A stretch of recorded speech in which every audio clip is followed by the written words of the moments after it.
Em abril de 2009, à beira da estrada Rejevsky, na região de Sverdlovsk, Rússia, uma mulher encontrou o corpo carbonizado de um rapaz de 23 anos.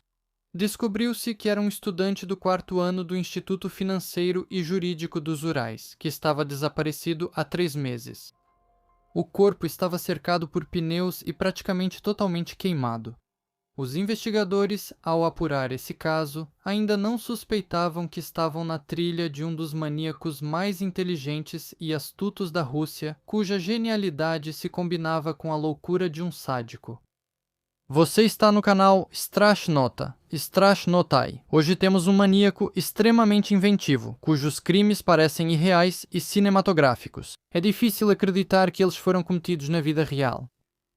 Egor Nikolaevich Khabarov nasceu em 18 de maio de 1979 na cidade de Sverdlovsk, que hoje é Ekaterimburgo. Os tempos de sua infância e juventude foram prósperos. A família não tinha problemas financeiros. O pai, Nikolai Khabarov, nos anos 90 começou a atuar como empresário e alcançou grande sucesso. O garoto, por sua vez, cresceu introvertido e não era popular na escola. Os colegas frequentemente o intimidavam por causa de sua baixa estatura e físico franzino. Além disso, ele tinha problemas mentais e estava sob acompanhamento em um dispensário neuropsiquiátrico. Na escola, o garoto se interessou seriamente por física, ganhava concursos e olimpíadas, e depois de se formar, entrou na Universidade Técnica Estadual dos Urais. Ele gostava especialmente de eletrotécnica e de tudo que estava relacionado a experimentos com eletricidade. Após se formar em 2002, Igor conseguiu trabalho como mestre da seção de energia na usina termoelétrica de Novoberezovskaya. Não era pelo dinheiro, ele já tinha o suficiente, era pelo conhecimento e pela oportunidade de realizar seus próprios experimentos. Nessa época, o pai comprou um apartamento para Egor com uma garagem subterrânea. Foi nesse apartamento que Egor morou. Ele não usava nenhuma substância proibida, não bebia, não era agressivo e tinha a reputação de ser uma pessoa tranquila, calma e sempre pronta para ajudar. Amigos, conhecidos e vizinhos falavam bem dele, mas por outro lado, Egor não tinha sorte com o sexo oposto. Egor era baixo, magro, ficou careca cedo e era extremamente reservado. Lembra seu vizinho Sergei, sabe? Era como se ele nem morasse aqui, chegava e ia embora. Talvez ele só passeasse 5 minutos com o cachorro. Um cara tranquilo. Sei que ele era eletricista em uma usina termoelétrica. Aqui está uma citação de um fórum. Esse era meu ex-vizinho. Eu já andei com ele no mesmo carro mais de uma vez, já parei para conversar com ele várias vezes. Ele sempre dizia, se tiver problemas, me procure. Ninguém suspeitava dos hobbies secretos desse homem, e além de eletrotécnica, ele também se interessou por química. E não era simples, mas sim por substâncias explosivas, suas composições, métodos de detonação e construções de dispositivos explosivos. No início de 2003, Egor Khabarov foi preso.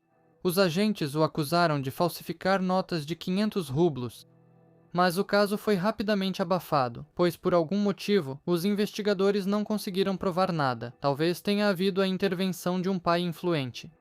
A próxima prisão foi em setembro de 2004. Desta vez, ele foi acusado de fabricar bombas caseiras para venda. Os investigadores descobriram que Egor fabricou explosivos, usando como carga uma mistura de nitrato de amônio, pó de alumínio e mínio de chumbo. Ele procurou informações sobre isso na internet e em literatura especializada. Como pino de segurança, Khabarov usou um laço de arame. A explosão ocorria 4 minutos após puxar o pino. Ele planejava vender os dispositivos explosivos. E para provar que o dispositivo funcionava, ele mostrava um vídeo que gravou no cemitério Mikhailovsky, na cidade de Ekaterimburgo. Os dispositivos dele explodiam tão bem quanto munições militares. Existem apenas 2 gravações dos experimentos em que Egor explodia suas bombas de tempo, mas é possível que tenham sido muito mais. Vou deixar materiais adicionais no Telegram do Strashnoti. Se tiver interesse, acesse, inscreva-se e confira. Mesmo assim, Egor Khabarov não foi parar na prisão novamente porque o pai dele contratou uma equipe inteira de advogados. Eles entraram com um pedido para realizar uma perícia médico-legal no Hospital Psiquiátrico Clínico Regional de Sverdlovsk. O objetivo era provar que ele não era um criminoso, mas apenas mentalmente doente. Eles levantaram seus documentos médicos da infância e juventude. Eles também confirmaram problemas mentais e o fato de ele ter passado por tratamentos. No final das contas, Khabarov foi considerado inimputável e encaminhado para tratamento compulsório. Após alguns meses de tratamento no vilarejo de Izet, Egor foi libertado. Ele sentiu total impunidade e, ao que tudo indica, começou a sofrer de complexo de superioridade, achando-se o centro do universo. De 2005 a 2008, Khabarov seguiu os passos do pai, decidindo se dedicar ao empreendedorismo. Ele atuava como intermediário na venda de materiais elétricos e tubos industriais em nome da empresa do pai, e estava se saindo muito bem nisso. Só que a paixão por experimentos não foi embora. O eletricista continuou a desenvolver suas habilidades profissionais, habilidades em eletrotécnica e a inventar todo tipo de dispositivos e aparelhos. Mas ele pretendia usá-los não em experimentos inofensivos. Em 2008, Yegor Khabarov cria um grupo criminoso. Ele pinta para eles perspectivas brilhantes de ataques cuidadosamente planejados e de grandes riquezas. Mas os crimes da gangue foram mal sucedidos, sem riquezas, sem perspectivas. Os cúmplices inexperientes fracassaram em várias de suas operações brilhantes. Então, ele acusou os membros de sua organização de covardia e estupidez e depois mandou todos embora. Egor não parou por aí. Ele conseguiu um emprego como segurança em uma empresa privada e formou um novo grupo com os caras de lá. Na organização de Khabarov havia uma disciplina rigorosa. Apesar de sua aparência e constituição física, ele tinha uma autoridade indiscutível. Para armar os membros de sua gangue, Egor comprava armas de gás e as adaptava para munição de combate, além de realizar treinamentos de tiro com os criminosos iniciantes na floresta, onde montou vários esconderijos com munição. Por questões de sigilo, Khabarov não apresentava os membros do grupo uns aos outros, por isso eles não sabiam com quem faziam parte da mesma gangue, e o número exato deles ainda permanece desconhecido. Egor ameaçava seus bandidos com represálias caso desobedecessem, além de contar a eles sobre venenos que ele mesmo inventou e sobre experimentos realizados com corrente elétrica, tudo para intimidá-los. Nem é preciso dizer que essa gangue não passava de um brinquedo nas mãos de um vaidoso orgulhoso. As vítimas eram escolhidas pela gangue, não por acaso. Eles procuravam anúncios publicados em jornais ou na internet sobre a compra de computadores e seus componentes. No verão de 2008, Yegor Khabarov preparou um crime horrível. A vítima foi Vlad Porfiriev, um técnico de informática de 27 anos. Na tarde de 8 de junho, Yegor Khabarov se encontrou com Porfiriev no cruzamento das ruas Lenin e Gagarin para lhe oferecer um pequeno trabalho. O cúmplice foi Sergei Kochnev, em quem Igor confiava plenamente. Sergei Mikhailovich Kochnev, nascido em 1982 com 1,97 m de altura e pesando mais de 100 kg, um homem grande e carrancudo. Um velho Hyundai cinza claro chegou ao local do encontro. Da porta saiu um homenzinho magro e pequeno com uma calvície impressionante. Seus olhinhos pretos brilhavam, um sorriso estranho não saía de seu rosto. Mas Vlad não deu importância a isso. Tanto faz como os clientes se parecem. O que importa é que paguem. O homenzinho acenou amigavelmente e convidou Vlad a entrar no carro. Vlad sentou-se no banco da frente. Atrás dele estava um brutamontes enorme. Ele percorreu todo o caminho em silêncio. Eles levaram Vlad para a garagem número 36 na Rua Botânica, onde morava Khabarov. Depois de se certificarem de que ninguém os viu, os criminosos atacaram Vlad, amarraram-no com fita adesiva e colocaram algemas. Igor já tinha um plano terrível em mente. Khabarov decidiu acabar com o jovem usando a tensão de um gerador que ele mesmo construiu. Pela porta traseira esquerda do carro, o eletricista conectou os fios do aparelho à mão esquerda e à perna esquerda de Vlad. Depois, fechou todas as portas e janelas do carro. Ligou o aparelho na tomada e fechou o circuito dos fios. Assim, Vlad Porfiriev recebeu uma descarga elétrica fatal. Enquanto Vlad se contorcia em convulsões por causa da alta voltagem, Khabarov o observava com o mesmo sorriso largo, esfregando as mãos e dançando impacientemente no lugar. Você viu como ele se contorceu? Disse ele animado para Kochnev. Kotnev não compartilhava da euforia do chefe. Ele desviou o olhar e olhou para o relógio.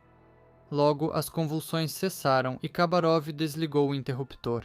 Aproximou-se cuidadosamente da porta, abriu-a e riu alegremente ao sentir o cheiro de carne assada. O eletricista e seu parceiro levaram o corpo de carro para fora de Ekaterimburgo e jogados em uma cova na altura do quilômetro 17 da estrada Ekaterimburgo-Serov. Para se livrar das evidências, eles incendiaram o corpo, cercando-o previamente com caixas de madeira. Ao encontrar os restos mortais, os peritos criminais perceberam que a vítima teve o osso do palato perfurado por algum objeto pontiagudo, e esse objeto atingiu o cérebro. A língua da vítima estava fortemente presa entre os dentes e projetada para fora cerca de 1 centímetro. Os pés estavam fortemente arqueados, os cotovelos dobrados e as mãos cerradas junto ao queixo. Os investigadores acreditam que Vlad, após ser atingido por uma descarga elétrica, permaneceu vivo por algum tempo. Depois disso, Khabarov e Kotnev o golpearam com um objeto afiado, finalizando-o. Do especialista em informática, Egor Khabarov roubou um celular e um notebook. Não foi um saque muito valioso, mas Egor estava de ótimo humor. Ele entregou um maço de notas para Kotnev e disse: "Sua parte não precisa contar." Kotnev guardou o dinheiro em silêncio no bolso da jaqueta. Ele entendia perfeitamente que Egor não cometeu esse crime por ganância. Mas dinheiro não tem cheiro, o importante é que exista. A próxima vítima comprovada do eletricista foi a 20ª, Anton, de 23 anos, estudante do 4º ano do Instituto Financeiro e Jurídico dos Urais. Khabarov encontrou na internet um anúncio de Anton sobre a venda de peças de computador, ligou para ele e marcou um encontro. Durante o encontro, Khabarov convenceu a vítima a ir até sua garagem, onde Sergei Kotnev já estava. Na garagem, durante a conversa com Anton, Khabarov mostrou a ele uma identificação de membro da patrulha da GIBDD de Ekaterimburgo e anunciou que Anton era suspeito de roubo de computadores. Totalmente despreparado para esse desdobramento, Anton ficou confuso e não ofereceu nenhuma resistência aos criminosos. Khabarov e Kotnev o amarraram e o colocaram no carro de Egor. Depois, o eletricista enrolou o corpo da vítima com fios, conectando uma das extremidades a 4 capacitores potentes. Anton levou um choque elétrico e morreu. Na verdade, o choque elétrico funciona assim. A morte causada por um impulso curto de alta voltagem nem sempre ocorre instantaneamente. A duração do impulso pode não ser suficiente para imediatamente o coração ou causar fibrilação. A corrente passava pelas mãos e corpo sem alcançar o cérebro. Ou seja, o funcionamento do cérebro não era paralisado imediatamente e a consciência também não era desligada de imediato. A exposição curta a uma tensão enorme causa uma explosão instantânea dos pequenos vasos, capilares e fibras nervosas, pois são eles que possuem a maior condutividade nos tecidos. O sangue e a linfa fervem nesse processo, o epitélio da pele racha e queima. Ocorre uma contração convulsiva extremamente forte de todos os músculos ao mesmo tempo, o que pode levar à ruptura de fibras e tendões. Segundo o observador Sergei Kotnev, isso fez com que o carro fosse lançado para cima e tremesse. Falaremos sobre isso depois. A morte, nesse caso, poderia ter ocorrido devido ao choque doloroso e à disfunção cardíaca. Nos interrogatórios seguintes, o sádico experimentador disse que achava interessante observar como uma pessoa morre após um choque elétrico. Naquela mesma noite, Khabarov e Kotnev levaram o corpo para a periferia da cidade, onde o jogaram em uma vala perto da estrada, cercaram com pneus de carro e atearam fogo. Os restos esqueléticos de Anton foram encontrados 3 meses depois, em abril de 2009. A identidade foi confirmada pelos dentes, a mãe confirmou após o que foi aberto um processo criminal e iniciada a investigação. A investigação do desaparecimento de Anton não durou muito. A análise das ligações dele e a coleta de informações na internet ajudaram a descobrir que Egor Khabarov foi uma das últimas pessoas a ver o jovem antes do desaparecimento. O eletricista foi detido em 14 de maio de 2009 em seu apartamento, sob suspeita de ter cometido o crime. Ele morava com sua esposa grávida, mas isso não o impedia de guardar mercúrio em casa. Citação de um fórum. Vizinhos e moradores da cidade. Khabarov morava na Sovetskaya, 58. Os vizinhos disseram que a porta dele era resistente. Quando vieram prendê-lo, os policiais passaram quase 1 hora arrombando a porta, enquanto ele jogava mercúrio pela varanda. Depois, a defesa civil passou muito tempo tratando o solo sob a varanda. Durante o interrogatório, Egor Khabarov não só confessou esse crime, como também revelou o nome do cúmplice, Sergei Koshnev. Mas, por algum motivo, o eletricista estava calmo demais. Tudo o que conseguirem provar, eu admito, dizia ele de maneira descontraída e sem emoção. Essas palavras fizeram o investigador pensar que, na verdade, havia mais vítimas, mas não foi possível provar isso. O eletricista dizia que o motivo para cometer o crime era homicidomania, um impulso incontrolável de tirar a vida de outra pessoa de forma violenta. Ele também afirmou que não pretendia parar no que já havia feito e queria transformar esse tipo de crime em algo recorrente. O sádico sentia euforia ao observar a agonia e as convulsões das vítimas que eram eletrocutadas. Sergei Kochnev insistiu em sua inocência durante o interrogatório. Ele afirmou que estava por perto durante os assassinatos, mas não participou diretamente deles. Segundo o artigo 36 do Código Penal da Federação Russa, cúmplices não respondem pelo excesso do executor. É possível que esse fosse o plano inicial dos cúmplices, evitar a acusação de conspiração criminosa em caso de prisão, colocando toda a culpa no insano Khabarov. O cúmplice sempre poderá alegar que nem sabia que Egor iria tirar a vida da vítima. No entanto, o cúmplice poderia ter desempenhado o papel de dar apoio psicológico ao eletricista, pois o pequeno e franzino maníaco nunca teria ousado cometer seus crimes sem o apoio de um jovem forte de 2 metros de altura. Segundo relatos de Sergei Kochnev, durante a execução do crime, os choques elétricos eram tão fortes que os carros onde estavam as vítimas começavam a balançar violentamente. Kochnev confirmou as palavras de Khabarov de que, após cometer os atos, ele sentia euforia pelo que via. Ele contou que, após tirar a vida de Vlad Porfiriev, Egor Khabarov entrou em um estado parecido com o de alguém sob efeito de substâncias e começava a abraçá-lo.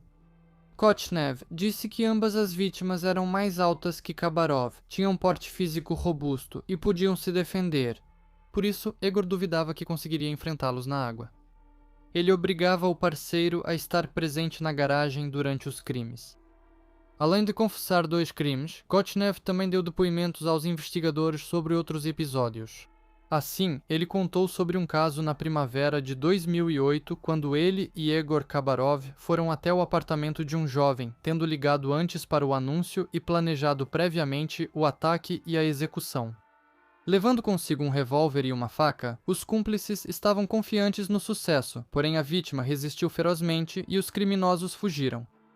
O Electric encarregou membros de seu grupo de fazer outra tentativa de ataque. Primeiro, Egor chegou ao local do crime sozinho para reconhecer a situação e depois enviou seus bandidos para o endereço. O dono do apartamento percebeu algo errado e não abriu a porta nem falou com a gangue. Depois desse caso, segundo a investigação, Electric dissolveu seu grupo e começou a recrutar pessoas com uma psique mais estável. Sergei Kochnev também confessou que Khabarov lhe propôs sequestrar e roubar um homem com quem Egor havia trabalhado anteriormente na usina termoelétrica. Os criminosos observaram o homem por várias semanas, acompanharam suas rotas de deslocamento, mas não conseguiram realizar o plano. Eles foram presos. Todos os bandidos do grupo de Khabarov, após sua prisão, passaram a ser considerados testemunhas no processo criminal. Eles mostraram aos policiais o local de vários esconderijos na floresta, onde Khabarov escondia pistolas. Conhecidos de Khabarov o descreviam como uma pessoa com um orgulho desmedido, arrogância e um profundo desprezo pela sociedade. Durante os interrogatórios, Egor Khabarov confirmou que o despotismo era uma de suas características e contou aos investigadores sua teoria distorcida. Segundo ele, as pessoas se dividem entre pessoas comuns, que seguem o fluxo, e pessoas a quem tudo é permitido. Bem, literalmente bruxos e trouxas, provavelmente, se você entende do que estou falando. Claro, Khabarov se considerava pertencente à segunda categoria. Segundo os investigadores, Khabarov tinha sua própria filosofia. Ele negava o mandamento "não matarás", considerando-se uma pessoa que podia tirar a vida dos outros. Nos interrogatórios, Khabarov disse que achava interessante observar como uma pessoa morria após ser atingida por eletricidade, o que acontecia com seus tecidos e órgãos. O médico psicoterapeuta e psiquiatra Georgi Amusin também acredita que Khabarov sentia prazer ao observar o sofrimento das vítimas. Ele observa que na era soviética, pessoas assim raramente eram liberadas de instituições fechadas. Os especialistas acreditavam que as estruturas patológicas e as personalidades continuavam iguais, mas infelizmente. Entre os pertences pessoais e documentos de Egor Khabarov foi encontrado um crachá de voluntário da ANGI GIBDD com registros de plantões na primavera de 2009, além da carteira de motorista. Durante a verificação, eles descobriram que o crachá de Khabarov constava em todas as bases oficiais do Ministério do Interior, não era falso e realmente foi emitido para ele em 2004. Depois, os investigadores descobrirão por quem e com base em quê. Uma doença mental é uma contraindicação médica para dirigir um veículo, mas por algum motivo, Egor Khabarov não teve a carteira de motorista cassada. O caso causou grande repercussão pública, por isso a promotoria do distrito de Verkhotursk iniciou uma investigação separada contra vários funcionários, para estabelecer as circunstâncias pelas quais Khabarov, oficialmente declarado inimputável, conseguiu obter o certificado de membro da patrulha da GIBDD e não foi privado da carteira de motorista. Mas os resultados da investigação nunca foram divulgados ao grande público. Não é segredo que o pai de Egor Khabarov é uma pessoa influente. Circularam muitos boatos de que o laudo de insanidade foi comprado e que o caso, em 2004, foi abafado. A investigação reconheceu que o nível de preparação de Khabarov para cometer crimes era muito alto. Após a prisão, durante a busca em seu apartamento e garagem, os investigadores encontraram vários dispositivos feitos por ele mesmo e rádios portáteis, que estavam sintonizados nas frequências usadas pela polícia para comunicações por rádio. Com 4 capacitores elétricos potentes, Khabarov montou uma bateria que usou para torturar Anton. Para manter o capacitor funcionando, Khabarov montou uma usina elétrica portátil, que servia como fonte de alta tensão para carregar a bateria. Khabarov planejava fazer emboscadas para motoristas em uma das estradas que levam a Ekaterimburgo e depois atacar. Para isso, ele comprou uma câmera escondida e a instalou na sola de um coturno de couro sintético. Essa bota com câmera ele pretendia colocar na beira da estrada e observar todos os carros que passavam, sentado em casa no computador. Para parar os carros das potenciais vítimas, Khabarov montou geradores de micro-ondas usando transistores, válvulas, bobinas, bobina de Tesla, magnetron de forno de micro-ondas, micro-ondas. Os feixes desse aparelho, passando por frestas e pela vedação de borracha do capô do carro, desativariam a eletrônica e desligariam o motor. Mas no final das contas, ele não conseguiu criar uma versão funcional do aparelho. Para realizar vários experimentos, Khabarov montou um pequeno gerador de alta frequência em seu apartamento. Com a ajuda dele, ele planejava aprimorar a realização de explosões de recipientes e vasos contendo líquidos, conectando fios desencapados sob tensão e selecionando uma determinada frequência. Ele também realizava experimentos para criar um sistema neuroóptico que, por meio de um flash de luz, atuava na área do cérebro responsável pelo armazenamento de memórias. Para isso, Egor montou um aparelho usando o corpo de um flash fotográfico soviético LUT-M. Após a prisão, Khabarov afirmou aos investigadores que sua invenção apagava as memórias e a memória de curto prazo do sujeito, mas nenhuma prova disso foi encontrada. Lembranças do investigador do caso Elektrik, Yuri Elantsev. Lembro que ele tinha algum parente influente e ele mesmo estava longe de ser pobre. Ele se comportava com confiança e fazia o papel de cientista, pesquisador. Na verdade, ele era muito inteligente e intelectualmente desenvolvido. Eu diria até genial. Queria até matar com eletricidade. Ele ficou marcado por suas ideias fora do comum. Uma de suas invenções era um tapete automotivo elétrico. Ele planejava parar um carro na estrada, mostrar uma identificação ao motorista, colocá-lo no banco da frente e depois tirar sua vida através desse tapete.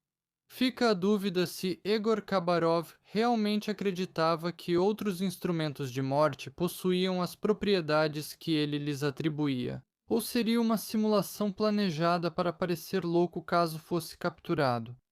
Os investigadores encontraram várias evidências indicando que pelo menos 7 pessoas foram vítimas.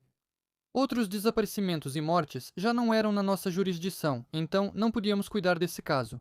Inicialmente, Kabarova era suspeita de mais 5 crimes com resultado fatal. Algumas evidências apontavam para isso, mas apenas 2 foram comprovados. Sinceramente, me surpreende que ele tenha sido solto. Achávamos que ele ficaria internado no hospital por muito tempo. Igor Kabarov destacou em um jornal vários anúncios de pessoas físicas sobre a compra de computadores e componentes. Alguns deles estavam entre os desaparecidos. Entre os aparelhos que ele fabricou, foi encontrado um bloco de alimentação do gerador de Marx, que poderia servir como gerador para carregar uma banco de capacitores. Com base nos diários e nas anotações feitas por ele, a investigação determinou que Igor vinha trabalhando no projeto de um gerador de alta tensão de Marx, com uma tensão de saída em torno de 1 milhão de volts desde 2006. Segundo a investigação, o objetivo final dos seus experimentos com eletricidade era a completa destruição do cadáver.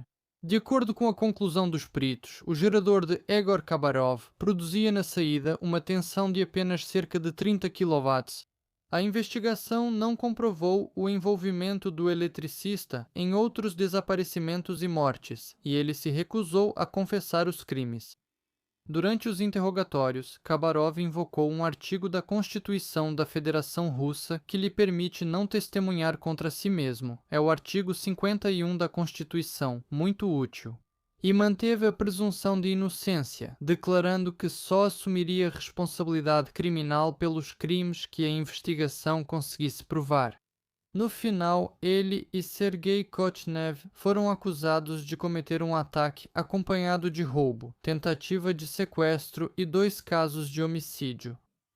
Durante a investigação dos crimes, a pedido do advogado, Kabarov foi novamente enviado ao Hospital Psiquiátrico Clínico Regional de Sverdlovsk, onde foi realizada uma perícia médico-legal. O eletricista foi considerado inimputável. Em 2010, o Tribunal Distrital de Kirovsk o isentou de responsabilidade criminal e determinou tratamento compulsório com internação e observação intensiva. Em janeiro de 2012, Egor Kabarov foi transferido para Moscou e internado no Centro Federal de Pesquisa Médica em Psiquiatria e Narcologia, onde passou por uma nova perícia forense. O laudo novamente o considerou inimputável, e então o Tribunal Distrital de Kirovsk o encaminhou mais uma vez para internação com observação intensiva. Em maio de 2012, a médica psiquiatra, chefe do departamento daquele mesmo hospital, a pedido do advogado de Kabarov, se manifestou contra a internação de Egor em regime de observação intensiva. Depois disso, seus advogados enviaram um recurso de apelação contra a decisão do Tribunal Distrital de Kirov. Em 20 de julho de 2012, o recurso foi rejeitado e a decisão do tribunal em relação a Egor Kabarov foi mantida sem alterações. Sergei Kochnev foi considerado culpado de participação no crime contra Anton e recebeu como punição criminal 7 anos de prisão. Por participação no crime contra Vlad Porfiriev, Kochnev não foi condenado, pois o prazo de prescrição havia expirado. Se você quiser ainda mais vídeos, acesse o Boosty se estiver na Rússia e o Patreon se não estiver na Rússia. Lá você encontrará vídeos exclusivos que não estão no YouTube. Os links estão abaixo do vídeo. Muitos ainda acreditam até hoje que o maníaco Kabarov, na verdade, só fingia ser insano, pois há muitos detalhes bem pensados no caso dele. Egor fingia ser ora Dmitri, ora Igor. Usava chips de celular registrados em nomes diferentes. Apagava cuidadosamente os rastros e mantinha a conspiração. Ele estava registrado no site I1 com o apelido Egoraz. Lá, ele procurava fazer amizades e não publicava anúncios de venda de celulares. Não há mulheres entre as vítimas do eletricista, ou então não sabemos sobre elas, por isso qualquer mulher desaparecida naquela época na região de Sverdlovsk pode ter sido vítima do maníaco eletricista. Mas já se passaram 10 anos e os maníacos foram esquecidos. Mas um dia, o segurança licenciado Alexandre, ex-funcionário do Ministério do Interior, foi transferido para um novo posto no shopping Apelsin, em Ekaterimburgo, na rua Bliukhera, número 39. Ele rapidamente fez amizade com os novos colegas, mas um dos seguranças pareceu suspeito demais para Alexander. Alexander trabalhou com ele por alguns dias e então resolveu perguntar. Alexander lembra assim: eu me lembrei que havia um caso de investigação sobre um montador ou eletricista. A memória profissional é uma coisa estranha. Lembro de todos os detalhes do meu trabalho anterior. Até mesmo como a roupa de alguns criminosos fazia barulho, o cheiro deles, o formato da lâmina da faca que ele tinha e assim por diante. Uma vez estávamos sentados, olhei para ele de todos os lados e percebi que era ele, mas pensei, ele não deveria estar preso. Aí eu disse para ele: você não é eletricista? Isso o deixou muito surpreso. Ele ficou visivelmente assustado. Ele disse: não, eu tenho outra profissão. Mas o apelido é eletricista, eu disse. Ele confirmou. Disse que fez o tratamento necessário e que tudo isso ficou no passado. Depois disso, ele se levantou e foi embora. Alexandre reconheceu o ex-maníaco não só pela aparência, mas também pelos assuntos que ele começou a puxar e pelas inclinações estranhas. Alexandre, mais uma vez, lembra assim. Ele falava sobre suas invenções, como transformar uma bateria de patinete em um taser, que é possível tirar a vida de uma pessoa com eletricidade durante uma tempestade e colocar a culpa no raio. Ele dizia: os tiras são burros, vão achar que foi a tempestade. Trabalhei com ele por alguns dias. Ele é muito culto, cuida da saúde, mas os interesses dele são bem específicos. Armas, venenos, eletricidade. Ele falava desses aparelhos que inventou que podem gerar descargas de raio. Uma vez ele viu um amassado no meu carro e disse: eu tenho uma garagem, posso ligar para uns caras, eles vêm e consertam. Eles fazem de graça. Achei isso meio suspeito, respondi. Isso não me incomoda muito. Se ele queria eliminar uma testemunha indesejada do seu passado sombrio ou realmente ajudar, isso permaneceu desconhecido, felizmente para Alexander. O eletricista não negou e admitiu ao meu colega que isso ficou no passado, passou por tratamento compulsório e foi libertado. Depois, lembra Alexander, ele confessou que desde o início tinha medo de mim porque eu trabalhava nas forças de segurança e poderia reconhecê-lo. Fiquei chocado que crimes tão horríveis passaram impunes. Parece que na vida você já viu de tudo e nada pode te surpreender, mas não é assim. Sempre aparece algo tão incomum como isso. Os colegas me disseram que não podiam fazer nada. Ele foi considerado inimputável pelo tribunal. Na vida, tudo é diferente da TV. Alexander contou à chefia que reconheceu o maníaco. O eletricista foi demitido, mas isso também trouxe problemas para o próprio Alexander. Não se sabe ao certo se o ex-funcionário do Ministério do Interior foi demitido, se saiu por vontade própria ou se foi forçado a sair, mas nem Alexander nem o eletricista trabalham neste centro comercial. No próprio centro comercial, confirmaram que Igor Kabarov trabalhou com eles por alguns turnos durante o período de experiência, mas não foi aprovado e foi dispensado. De fato, isso aconteceu. A pessoa trabalhou só alguns dias, segundo minhas informações. Assim que começaram as verificações, descobriram que ele tinha antecedentes criminais. Naturalmente, depois disso disseram: jovem, desculpe, você não é adequado para nós, pode ir, não estamos prontos para continuar a cooperação com você. Na verdade, Kabarov é uma pessoa que desde o início se sente fraca no sistema social comum. Ele não está totalmente integrado nela, não é aceito, não é reconhecido, não é requisitado da forma que gostaria, mas ele tem recursos, inteligência. Ele passa a formar sua identidade pelo conhecimento e controle do ambiente, não pelas pessoas. Eletricidade, dispositivos, esquemas. Isso para ele não é apenas um interesse, mas uma forma de respeito, de sentir poder. Lá tudo obedece às leis, lá é possível controlar, não existe o caos das relações humanas, nas quais ele perde, lá também não existe. Com o tempo, esse interesse começa a mudar, para ele já não basta apenas entender e criar. Ele precisa aplicar isso a uma pessoa, testar como isso funciona em um ser vivo. E é aí que surge a curiosidade sem empatia. Ele não se preocupa com a outra pessoa, ele observa como um pesquisador, mas sem restrições. O corpo de outra pessoa, para ele, é um sistema pelo qual passa uma corrente, sobre o qual se pode agir para ver o resultado. Ao mesmo tempo, ele tem uma teoria interna clara que justifica tudo o que está acontecendo. Ele separa as pessoas em comuns, incomuns e aqueles a quem tudo é permitido. Essa é uma construção clássica, mas no caso dele não é apenas uma ideia, e sim a base do seu bem-estar, da sua autoimagem, da sua realidade. Ele não duvida de seu direito nem precisa explicar por que é permitido. Para ele, é um fato. Daí vem essa calma fria, ele não esconde as emoções, na verdade, ele nem as tem no sentido comum. Existe interesse, excitação, satisfação com o resultado, mas não há culpa, medo ou dúvida.